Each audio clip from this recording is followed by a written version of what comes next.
see, this is a lot of files that I got together over the last 2 or 3 days. I'm very ill prepared for this, in some sense. I'm used to working off the cuff and talking and working with people in a very loose way.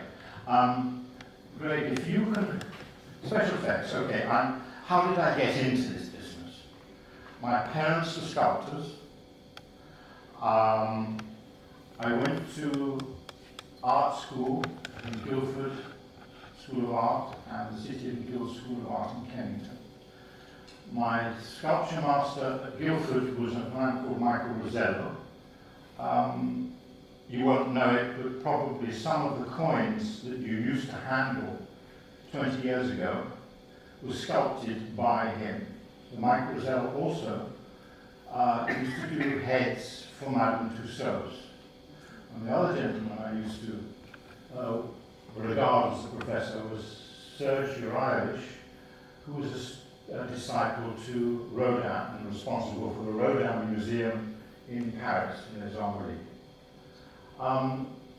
Mike working at Madame Tussauds, it was the route that I got in the end into the film industry, in that the great grandson of Madame Tussauds didn't want to work in the workshops in Madame Tussauds. They were in the city and lawyers and things like that. So I went in as a trainee studio manager with Michael Rosello looking over what I was doing. While I was, those early days, I did some work on Winston Churchill.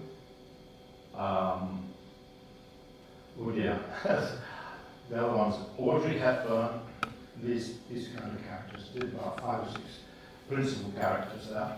And the film industry used to make contact with Madame Tussauds in a time when we didn't have Google and all of the reference systems that Google supplies with. They used to come to Madame Tussauds, oh, have you got references for the wives of Henry VIII, or something like that. And I used to collaborate. Remember, Madame Tussauds is a commercial organization, and for one of the staff to actually have enough authority there to be able to collaborate with people outside, I did my normal 8 or 10 hours or 15 hours working for Madame Tussauds, so I considered that it was my prerogative to do this kind of thing if I wanted to. And Stuart Freeborn, I wonder whether you can go to it. I'll start straight away, if you can find him. I'm jumping around on this, but he is there. So Stuart Freeborn, who was responsible for Yoda, you can see that's a self-portrait.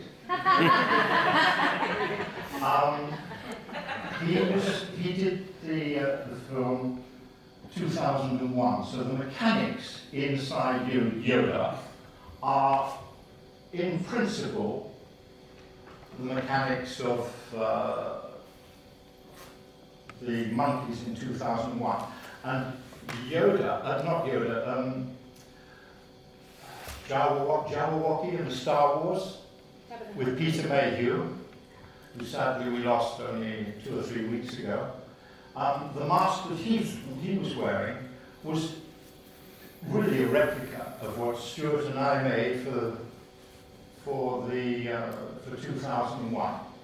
So Stuart asked me when I was in Madame Tussauds, we've got 30 people to put in front of camera in monkey masks, and I'm going to need life casts. And he thought that Madame Tussauds made life casts of what we used to do, sometimes a hand or a leg or something like that. Certainly with when we did Cassius Clay, we took life casts of his legs and of his arms. For the portraits were always done by people like Michael Rosello.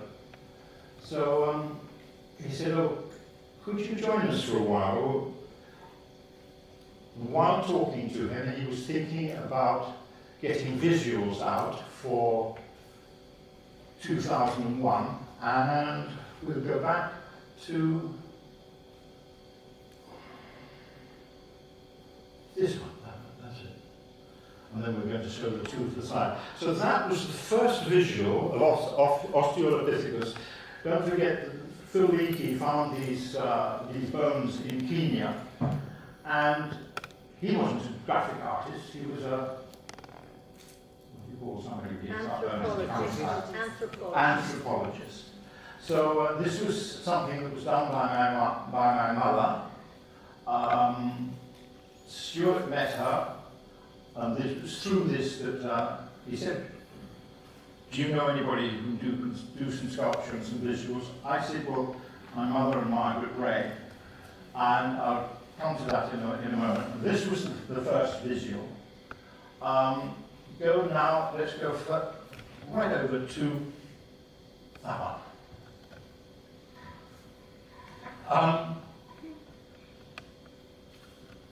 The pleasure of being brought back to Wales and coming to Bangor, my credentials for coming here, I hope, strengthened by this, which is a coat of arms that I did in 1962, I think it was, for the Prince of Wales investiture.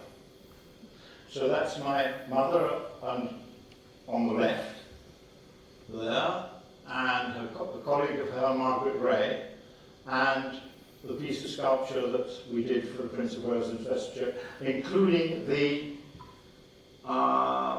feathers. We did that one as well, all of the publicity for that event.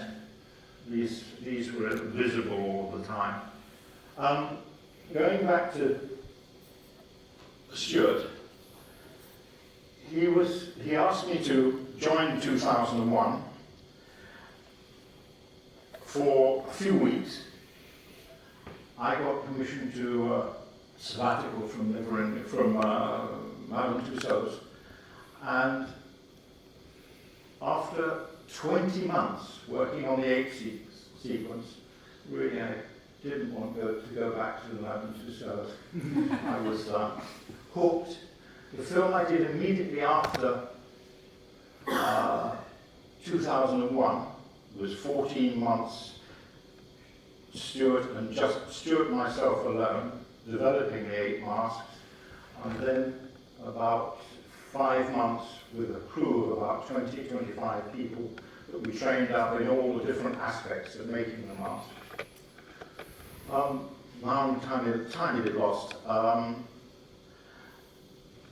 Yes, immediately after 2001, I went on to the Battle of Britain and made some flying planes.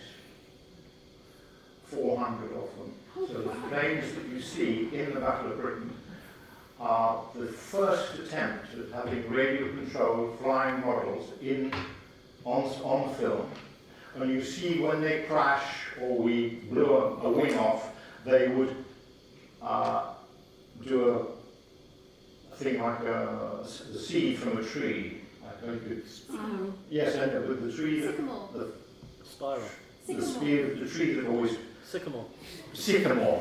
There we are. Thank you, sir. Sycamore. So these effects, this kind of effect is physical effect, and in a sense is richer than CGI. I'm not a special effects man who belittles CGI. It has its uses.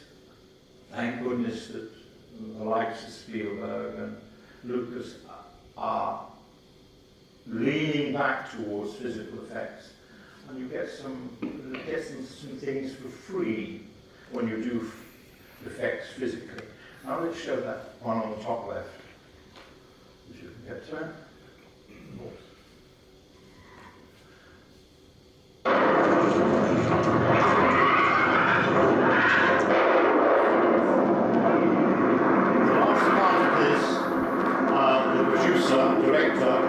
Won't let me have a good quality shot from production, so I'm only allowed to have the first little bit.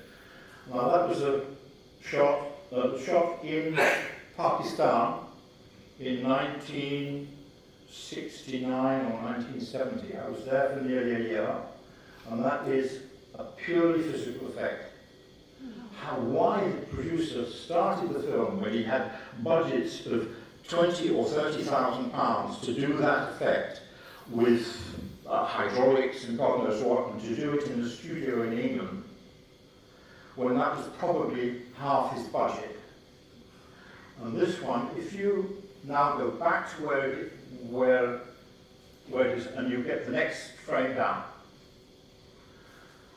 So comparatives, can you blow it up? Lovely. Comparatives is simple. We're in Salt Mountains. I spent 4 months training a horse. At the same time as doing other shots on the film, but so often in cinema there's not enough time to do training with animals. So we've done a trench. We had some goalposts. We were located basically in Lahore. In the garden of the house we were living in, there were some goalposts. And the horse was with us for the whole of the film. And we I got them to hang blankets on the goalposts and train the horse to step through the blankets.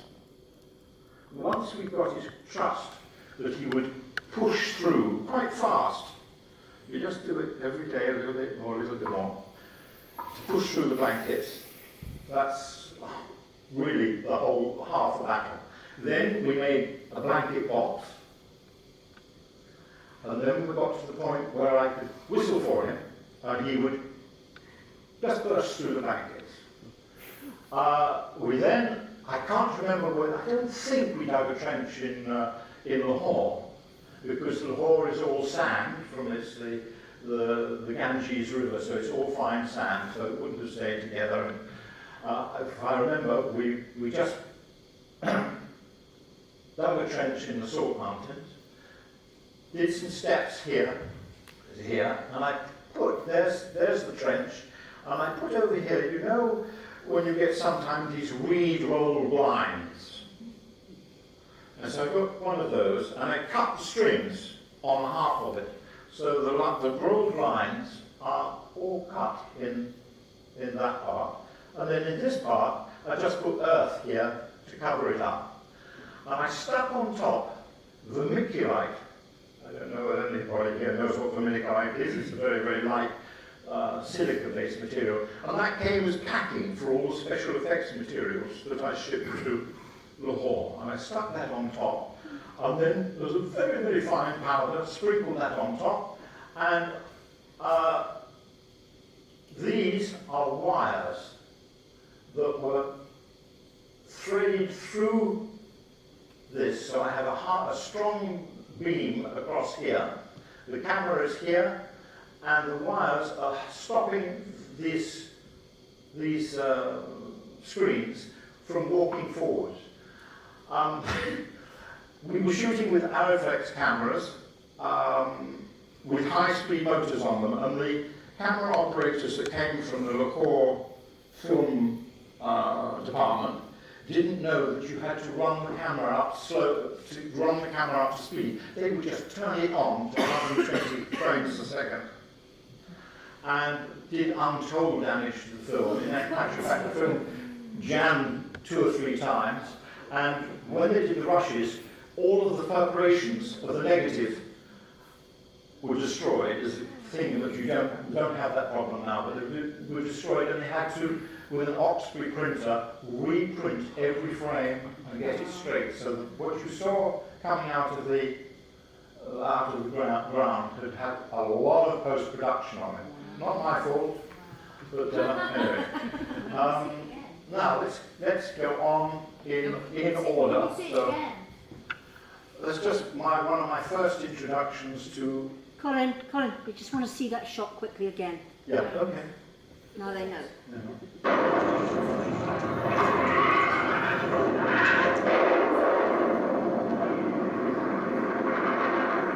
The horse did that shot 16 times because the first time I remember a white-faced director, Jamil Delaby, looking up to me, looking up at me, absolutely white face. Said, I didn't see it. All I saw was the feet, go through the top left-hand side of the frame. because he didn't know where the hand was going to come out. So let's say 16 times. On the 17th time, I always say the bad things at the end. My wife always kicks up a fuss about it, but never mind.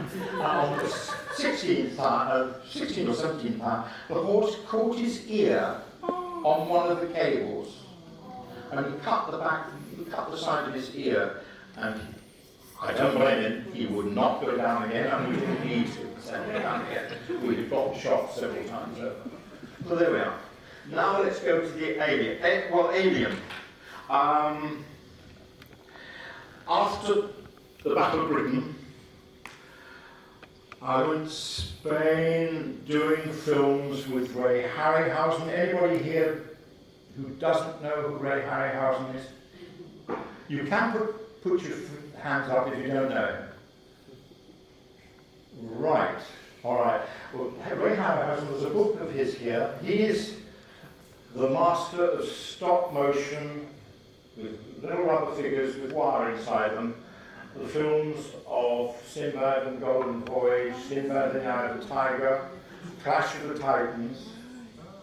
We were going to do another film together, The Something of the Trojans, but because of the nature of the post-production with that kind of film, where principal photography costs 6 or 7 million or 10 million, and then you get Ray Harryhausen in a workshop doing this stop motion business for 6 months or a year, and the producers weren't prepared to have their money tied up for so much time, so we couldn't get money for the Trojan movie.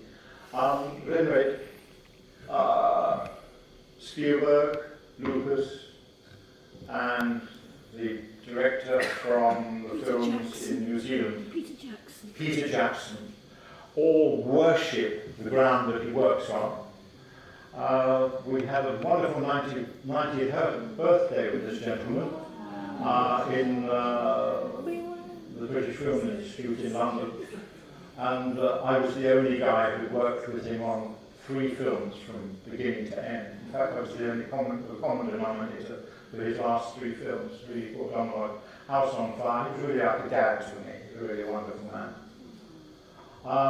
Stuart, obviously I owe him a tremendous amount from 2001.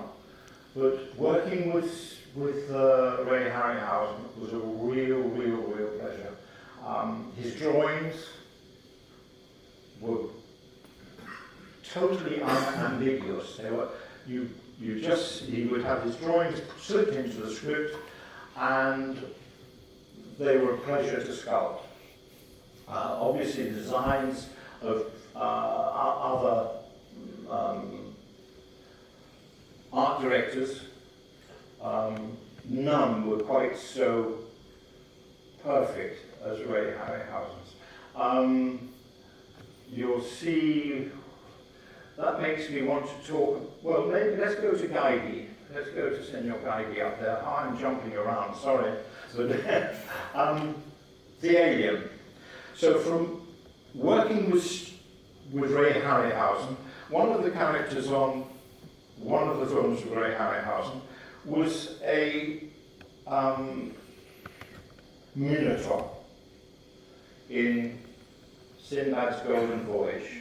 And I saw a newspaper cutting, it was in the Evening Standard, of a pair of big feet sticking out on the back page. Are these the biggest feet in the British Isles? They belong to Peter Mayhew, who was, we all know that, Jabberwocky in the films Star Wars. I got the production to get in contact with him. I took life casts of Peter and sculpted a minotaur. The whole of the boat, and he's going back to Transylvania, and gets hauled into the rigging and is destroyed in the sunlight. And my way of doing it was to a life cast of Frank Langella, to make a skull. I've got the skull here, one of them.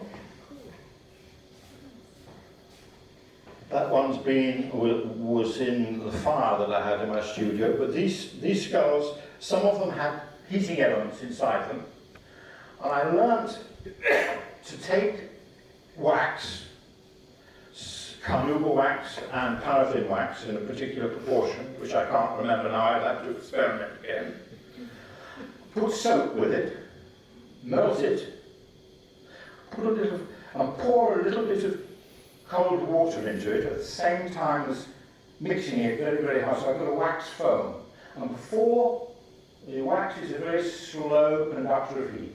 So before the wax solidified, I had time to throw it into a mould, also putting a bit of spaghetti and bits of anything into the wax. And then I would take one of these skulls. In fact, you can even see on this skull, because I got seconds to do it. There's the handle to do it. I plunge it into my mould, put the thing in the fridge, and then take it out, and I've got Frank Langella. I can never remember the exact translation of his name. And then I've got the head made in foam wax.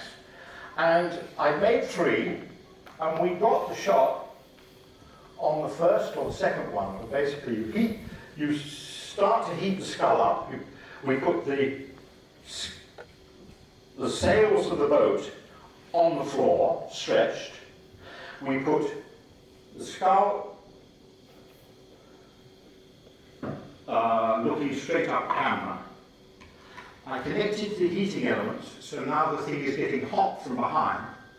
And then from the side of the camera, you get hair dryers or paint strippers, and you start to melt the wax from the front. There's no other explanation. It looks like piss holes in the snow. But it's an incredible effect because you get bits of latex and things that start to move and do crazy things.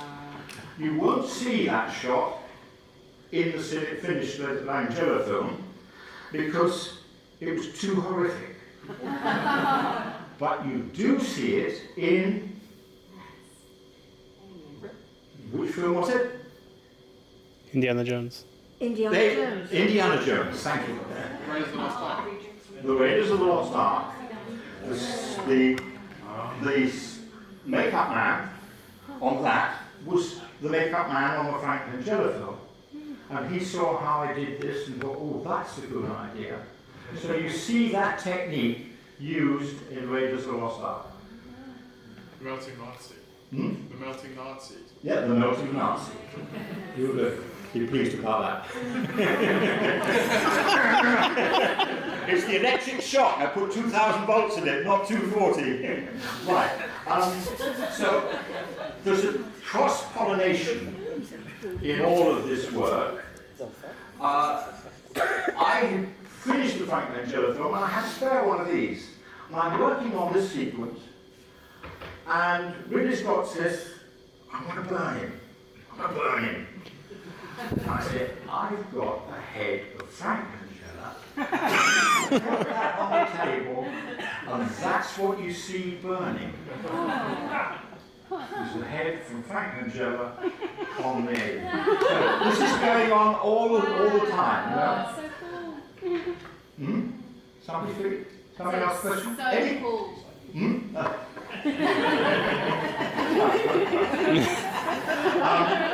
So let's talk about, right, I don't know whether you know, but there was an art director who was a conceptual designer on Alien called Ron Cobb. One of the good ones. One of the very good ones. Now, Dino De Laurentiis was working with us in Spain, helping to produce the film. There's a family story there. Dino always liked to be working in Spain. And he put some money into a film called The Rift with Juan Piquer Simon. And Dino asked for a drawing. That one's up. Now this drawing you will see has got a little bit of the alien in it. Because he was conceptual artist on the alien, and you'll see the jaw effect here. I see something of the alien creature in that.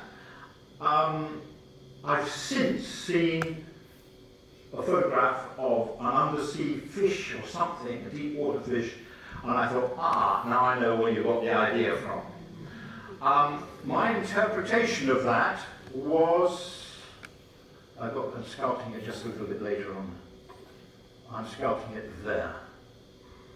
So there, and then the next one to the right, that's it in the film. So I have to say that there's some influence in that design from the alien. I think you can, again, we've got the gel, this mucus, I call it mocas in Espanol. This here is just transparent silicone painted on there, and then glycerine or gel, my blood without colouring. I know that when they were making the alien, the special effects crew were going all over Bray, Shepperton, all over the place, buying KY jelly. For any of those who know, so there was just no KY jelly in the area. God knows what they were paying for it, because the ingredients for my blood used to come at about Ladies 5p and a gentlemen, litre. wallpaper place has exactly the same effect. So, so carry on with this one. So we've now seen it. Right. A still from the film The Grieta.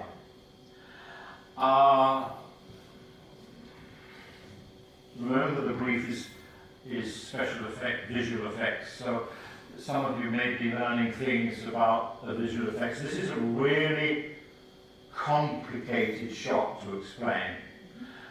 This little bit here, including that and including that white figure,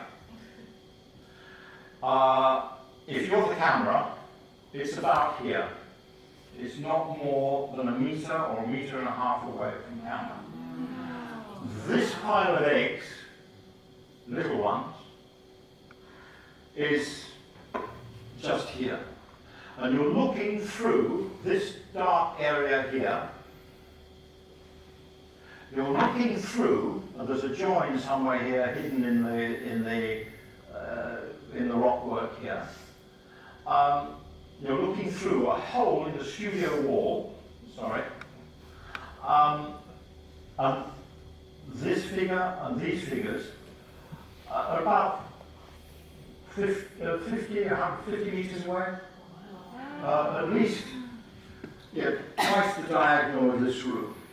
Now, if you go forward one, you'll see the same pot. Now, there's the creature, and all of these pieces of paper are covering, to all intents and purposes, invisible wires. In actual fact,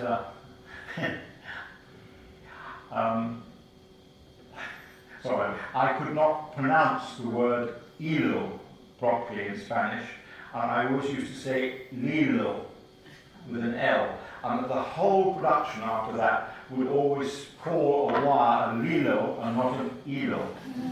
But anyway, so these are all, we have electricians, or anybody who was not actually doing something when the camera was running, were moving these things to get the tentacles to move. And this is a latex tube painted on a 6 meter long piece of gas pipe, and then it's got white silicone on the outside, which is, when it's wet, I used to touch it with my fingers and pull it out, so it's got spikes on it.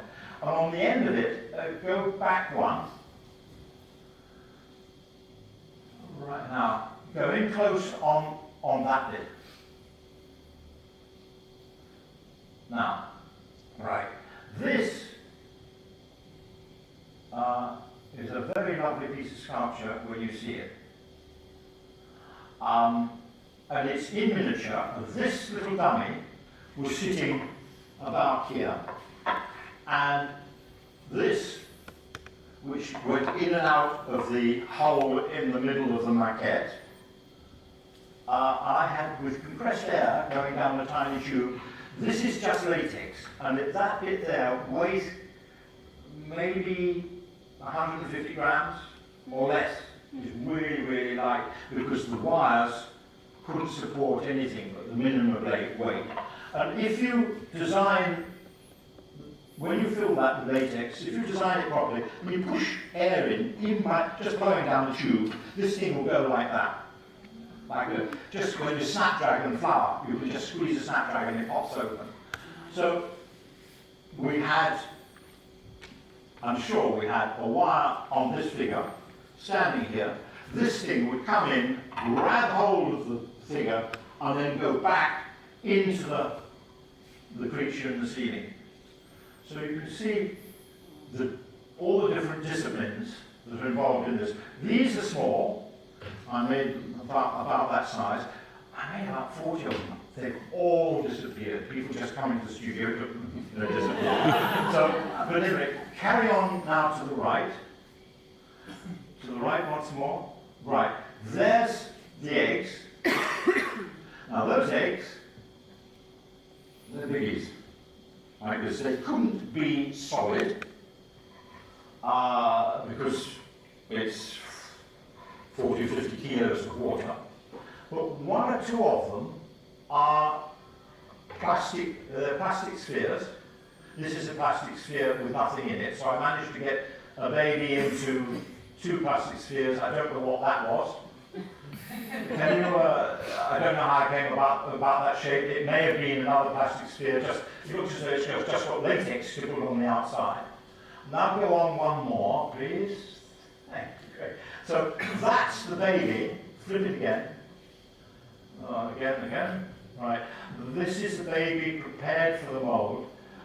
Again, on this film, we had a very good art director, Gonzalo. So we've had we've had Ron Cobb doing conceptual drawing for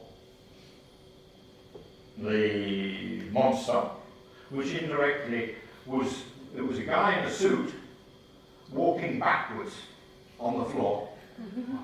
So to get, we get people into all sorts of funny positions, but I don't know whether I could even do it now. The will's there, but the body won't do it. But anyway, walking backwards like that, with the head up here. Okay, so this is by the conceptual artist for all the Spanish end of the film. He's called Gonzalo. Again, a super special effects man. And those are the only one in all of my life in the film industry. Got Ray Harryhausen, Ron Cobb, Gonzalo. I think that's it. The rest, for me, have been a pain in the arse. A real pain in the arse. So, go on. So that body is inside those heads, and that's the shot in the film. So one of the guys in the film goes right to the back there. He goes to this back area at the back, and on the top of that, on a stand, so you've got close up to you the little stand eggs, and then way, way back, you've got a stand with one of my big eggs on it, and there was one of them made of gel, frozen. And we had to wait until it just got to the right consistency, so when he picked it up, it would just kind of wobble and move a bit. And then you get shots, which I don't have stills of it falling on the ground, and then rod puppets to move that baby. So you've got all sorts of disciplines, which in CGI, it's very difficult to get some of the effects that you get in these things. They're really, really lovely. Now where are we? Let's, we've done really the rift. This, just to that one, yes. Vasilio Cortico, he was the floor physical effects man. We got him like a house on fire, he was an absolute devil. But here, there he is doubling for a captain of the submarine commander, and these are kind of make-up things you find, which have got little tubes in them and bubbles. You paint a bit of Vaseline on the hand, you put a tiny little smallest tubes you can't imagine they're half a millimetre thick, and then you paint latex on the top, and when it was dry I could make the thing kind of pulse like easy shots, easy things out of the makeup box. Now, where should we go?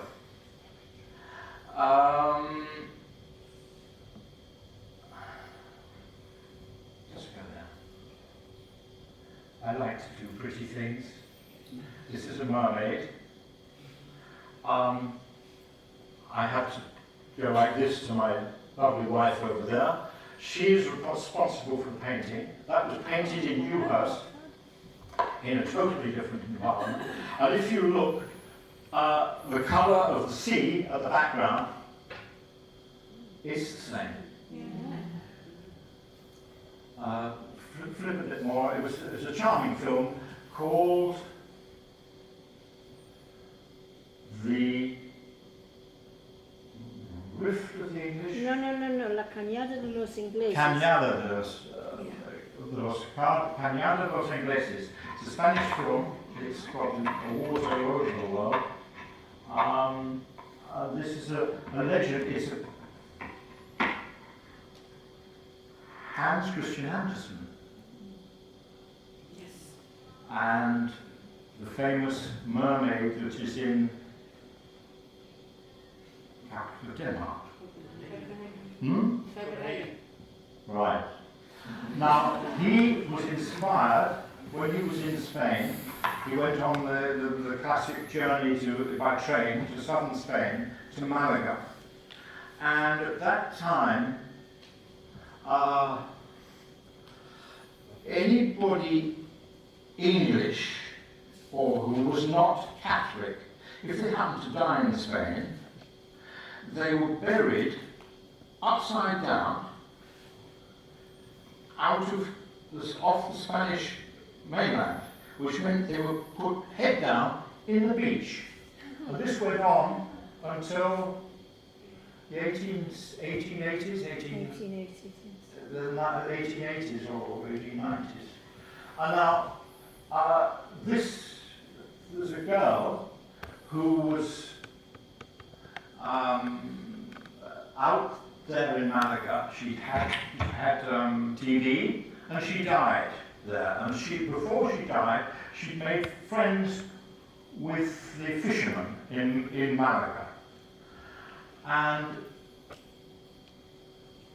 when she was buried, the fishermen went and dug her up before the crabs got to her, and put her in a graveyard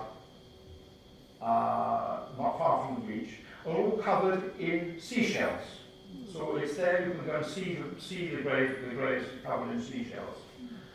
And a legend came that she appeared to the fishermen because she was involved in saving, they believed that mermaids could save fishermen if they were shipwrecked or anything like that. So Hans Christian Andersen heard about this and wrote his story about the mermaid. And this is a kind of drama, documentary, charming film by Victor Mattiano, whom I've been trying to persuade Nathan to bring here, but alas, he doesn't speak English very well. Well, maybe Sarah can come and translate for you. Let's go on. Same technology. So the charm of this is that all of this area we had terrible, no CGI is always my thing, as a joke, as a smiling joke, no CGI, especially with Victor, because he likes to shoot in the old ways. And local people got in this area in sea canoes, and this area was full of canoes. Is that right? Yes. And also big sailing boats out here. So all of that area has been CGI. But this part, no. Very useful, you know. If you've got to wait, you've got to hang something up, I don't have to use these tiny, tiny little wires. They were wires that I used to buy in Lyle Street in London, when it used to be full of ex-military military equipment. It was Spielberg. He saw the drawings and things and said, "Ron, do you mind? I want to do it." And I understood that he had $1 million handshake when the film made money. Wrong. So between friends, but for most times in the film industry, that doesn't go on. But this is a very sophisticated piece of machinery, all made out of aircraft steel. These are kind of, you know, the milk cartons that you can get, the kind of trapezoid milk cartons. Any budding engineers here? Anybody know anything about animatronics? Well, that's what you kind of thing you used to have if you couldn't use CGI. Let's go on a little bit further. Flip. Right, you saw me sculpting a thing, Smirk. Smirk? Yes, I think it's called Smirk, in Never Ending Story #2. Notice anything about this photo? Any questions? The guy said of all What? Fire, right. This has just fired in a test, fired flame like you see in any of your dragon films, for real, not put on with CGI. So what you're seeing there is the last of the propane burning in the air, and we get the colour by mixing lycopodium. Is that the name of it? Lycopodium? It's pollen. The bees. So you get pollen out of a beehive, and you mix it, so you make a like a Venturi thing for washing the car. You make a thing like that, so the propane goes through and sucks up the lycopodium, and we have I think, I don't know whether this flame now. Almost certainly, I've got a source of flame there. But anyway, that's what you see. And that less than half a second before this shot, the whole of this was fire. All right. So, any questions? Any more? I can go on. Do you want to take questions for a few minutes? Yes. We've only got about 5 minutes. I've got 5 minutes apparently. Shoot questions. Weirdest thing you've seen at work? I'm What's the weirdest thing you've seen at really work? fairly deaf, so let's see. It doesn't mean you have to shout. No. But the acoustics here are It's just horrible. because I'm from North America, that's why I share. No. What's the weirdest thing you've seen at work? What's the weirdest thing that You've seen at work. Seen at work. Funny question.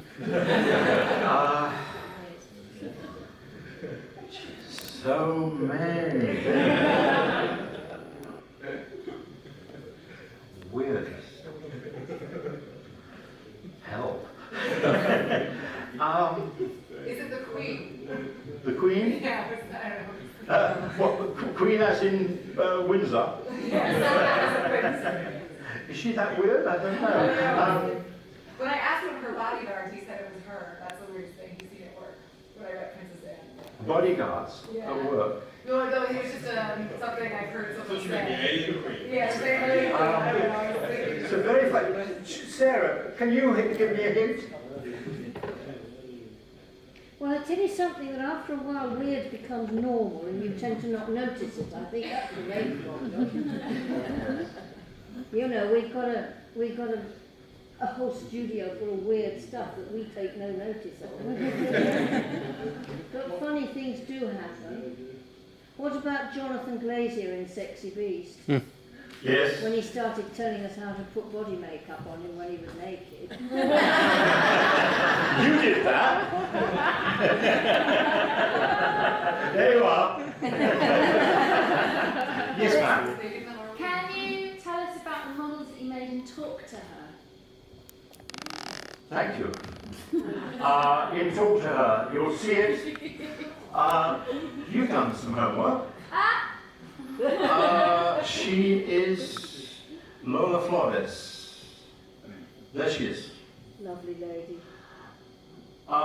In Talk to Her, Lola Flores is playing the part of a bullfighter, female bullfighter, who is gored. And the whole film, who has seen that film? It's a lovely film, isn't it? So you've got this extraordinary relationship of the male nurses looking after her. So I've made here a life cast of Lola. Incidentally, a fantastic cooperative actor, artist. The good ones always are. They're always so cooperative. It's only the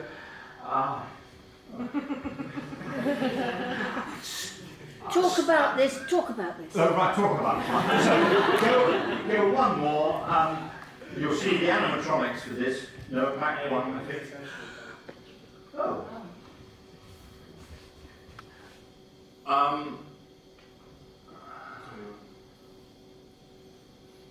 Never bottom mind. line. Take my word for it. Third along the bottom line. Yes, there we are. That's the Lola Flores dummy in an exhibition. You'll see it's pretty damaged every time. Well, first time the ball went to hit this was very funny. I've had to make the animatronics in compressed air. You're never allowed to make a hole in a bull ring. Being in Spain, I've done quite a few jobs in bull rings, and I know that you can't do anything. So I put a steel plate on the ground, covered it with floor sweepings. You can sweep a little bit because they do it. But if you dig a hole, if it rains, that bit will change its character to the rest and may change. It's a bit like a tennis match, you know, on a green court. So I've had to make this in with compressed air. The cape is very heavy. So we've got Lola on her knees, sorry, my animatronics on his knees. It's got tubes here with pencils sticking out of here. So I've got ordinary wooden pencil sticking into a slot in my steel plate, holding the thing in the right position. I can't get down on my knees. I'll take my jacket off and do it. The first or the second time that the bull came into the ring, the first time, he kind of came in and kind of stumbled, went as if to hit it, and then moved slightly to one side because he realised that it wasn't human, and then gave it a sideways glance. Not a very good shot. The second time, I don't know whether it was a different bull, but he assessed the situation very quickly, and there's the figure, came in from the side, and ran towards it, and then went all the way around the back and attacked from the back. I had 3 dummies. You had 3. I had 3. We did the final shot the They- next morning. But I rebuilt, so each time we put it up, it was completely destroyed. I can tell you, you just couldn't use them again. So we used the third one. I think we got a reasonable shot from it. And then during the night, we repaired, and we came onto the set with 2 more, which is pretty good when you think a ball has really knocked the hell out of it. So in the publicity, I built a whole thing. I built things where we have a rig, which is the bottom half of a bull on an arm, the guy sitting inside operating the legs so that we can get the bull's legs trampling on an artist. That was the rig that I had. It wasn't actually used in the film per se. It was there available for the director to use. But they used it in the publicity of the film. So you see my rig, which is a Range Rover Discovery with a trailer behind, with a long arm sticking out, covered with tanks of water to counterbalance it, and this guy sitting in the thing. And you see that in the publicity shots. Anything more I've left out on that film? I don't think so. We got the shots. Unfortunately, we've run out of time. Yeah. I don't mean to get